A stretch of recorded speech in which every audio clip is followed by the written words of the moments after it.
7h, 9h, Europe 1 Matin. Place au Club Culture d'Europe 1 Matin. On commence, Nicolas Caro, avec le livre du jour. Et donc ce matin, un road trip. Un road trip, ça s'appelle Plein Feu aux éditions Récamier, signé Frédéric Le Ternier. Effectivement, comme l'indique la belle couverture flashy vintage, avec une voiture vert pomme sur une route de bord de mer. C'est un voyage, l'histoire de Jules d'abord. Éclairagiste, il vient de décrocher une sorte de mini-tournée en France comme régisseur, spécialiste lumière. C'est mal payé, c'est contraignant, mais il adore ça et ça tombe bien parce qu'il vit une rupture pas facile. Il est temps de changer d'air. Mais il va se passer quelque chose. Et forcément. Mais une grève massive des transports menace ses plans. Heureusement, son copain Simon lui prête sa vieille Mazda RX-7. 40 ans de bons et loyaux services. Vous voyez la Mazda RX-7 ? Non. Hyper belle voiture de collection. Entre-temps, il passe voir sa mère, concierge d'un immeuble dans le 16e. À Paris, elle lui demande s'il pourrait passer voir le store de Madame Machin, une des habitantes de l'immeuble, sauf qu'il n'a pas le temps et que surtout, c'est pas son boulot. Il y connaît rien au volet roulant, lui. Alors, peut-être demain, puisqu'on en parle, voici Carole, bien agacée parce que son store ne marche plus. Elle appelle la concierge pour savoir. Elle lui répond que son fils passera demain. Carole, c'est la fille de Madame Machin. Elle est chez sa mère quelques jours. Elle est attachée de presse, un peu snob, et elle est bloquée à Paris pour un événement qu'elle organise, tandis que ses amis et son copain sont partis à Saint-Trope. Voilà pourquoi elle est agacée.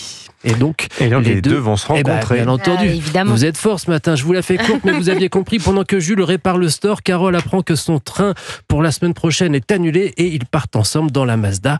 Et voilà l'idée. La route, ça change tout et c'est l'imprévu. Le chat qui se fait la malle, elle avait emmené son chat. Le coup de la panne, l'ex qui rappelle. Bref, à votre avis, nouvelle histoire d'amour, sans doute. Mais vous verrez, c'est pas tellement le cœur du roman. C'est plutôt de l'influence du mouvement et de la lumière. C'est frais, c'est chouette, c'est pour le printemps. Ça donne envie de road trip. D'ailleurs, à la fin, la romancière remercie ses voitures, les voitures de sa vie. Non mais attendez, j'ai des annonces pour la Mazda RX-7. Elle a les phares qui se lèvent. Ah, là, ça, c'était génial. Bagnole comme ça, très, voilà. très Moi, chouette. j'ai pensé qu'à la voiture pendant toute votre chronique, Nicolas. Plein feu, donc. Pensez aux voitures de votre vie. Voilà.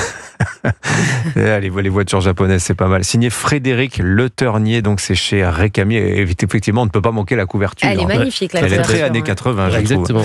Merci Nicolas Caro. Le jeu vidéo de la semaine à présent, Caroline Speller. Alors attendez, je retrouve votre texte.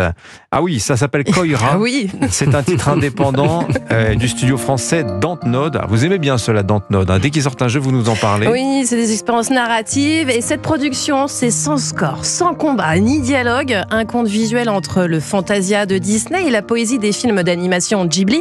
Un jeu qui repose sur son design entièrement dessiné à la main, ses musiques et les émotions qu'il suscite. Et il y a aussi des personnages et une histoire. Oui, on incarne un être d'une forêt enchantée, perdu dans des montagnes enneigées. Sans but précis, on avance à tâtons jusqu'à croiser un chiot effrayé. Cette rencontre donne enfin un sens à notre aventure, trouver ensemble un foyer. Notre voyage débute en douceur, parsemé de cueillettes, de cache-cache, de construction de bonhommes de neige, mais très vite, une menace bouleverse cette amitié. Des braconniers rôdent pour capturer les animaux de la forêt. Il va falloir les éviter, parfois les affronter et même protéger une famille de sangliers. À mesure que nous avançons, notre affection pour le chiot se développe et les émotions nous gagnent, allant de la joie à la peur en passant par la colère. Vous avez dit que c'était un jeu sans dialogue, tout passe par le son, la musique donc ? Oui, elle est au cœur de la mise en scène, pas seulement pour souligner l'ambiance ou l'émotion du moment, elle accompagne aussi nos actions. Les créatures s'expriment avec les sonorités d'un instrument. Le chiot, par exemple, c'est l'harmonica.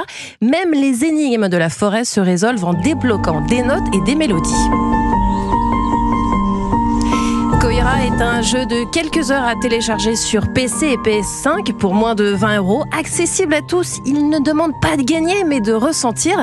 C'est une belle fable mélancolique à savourer comme une composition de Yann Tiersen, connu pour sa bande originale d'Amélie Poulain et dont on sent l'influence. Ouais, les animaux comme des instruments, Prokofiev l'avait fait quand même déjà avec Pierre et le Loup. Voilà, donc ça s'appelle Koira, donc jeu vidéo de la semaine. Merci aussi Nicolas, merci Vincent, à demain.